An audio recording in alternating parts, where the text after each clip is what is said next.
ఏం జరిగిందిరా? అందమైన కూతుర్ని కన్నావు, దిష్టి పోవడానికి ఇద్దరు బెదవులను కన్నావు. వాళ్ళేం చెప్తారు? రాయ్ రాయ్ ఏంట్రా నోరు లేస్తుంది?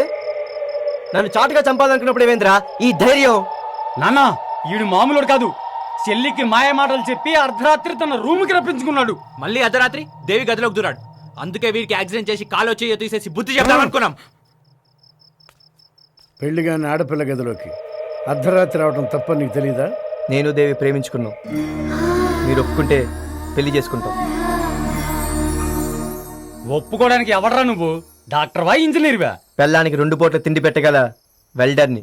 ఆడుకునేవాడు కూడా పెడతాడరా పెళ్ళానికి తిండి. నీకు ఇల్లు వాకి లేదు, అమ్మా నాన్న లేరు, ఎవరికి పుట్టావో ఎక్కడ పుట్టావో తెలీదు, అనాథగాడివి. నీకేంట్రా ఇంత పొగరు? రాయ్! ఆ మాట అన్నావు అంటే నాలిక చీరేస్తా. అనాథవు కాకపోతే కేర్ ఆఫ్ అడ్రస్ ఎక్కడో చెప్పరా? నీ వివేక్ సన్ ఆఫ్ హనుమంతరావు, నా చెల్లి దేవి డాటర్ ఆఫ్ హనుమంతరావు. మరి నువ్వు కేర్ ఆఫ్ చెత్తకుండియా? బాబు, ప్రతి విషయానికి నీకు చేత సమాధానం చెప్పటం అలవాటు అయితే నువ్వు ఇప్పుడే ఎక్కడి నుంచి వెళ్ళిపోవచ్చు.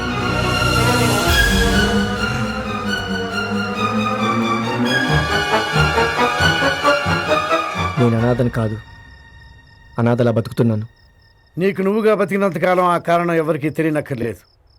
కానీ నీ కాబోయే భార్యకి, ఆమె కుటుంబానికి ఆ కారణం తెలియాలి. అన్నింట్లో ధైర్యం ఎక్కువే కదా, ఇప్పుడు ఎందుకు భయపడుతున్నావు? చెప్పు. మీ పెళ్లికి నేను ఒప్పుకుంటున్నాను, కానీ శుభలేఖలో నేనేం రాసుకోవాలి? నా బంధువులందరికీ నేనేం చెప్పుకోవాలి? మీ కాబోయే వియంకుడు చెన్నమనేని రాజేశ్వరరావు గారని చెప్పండి.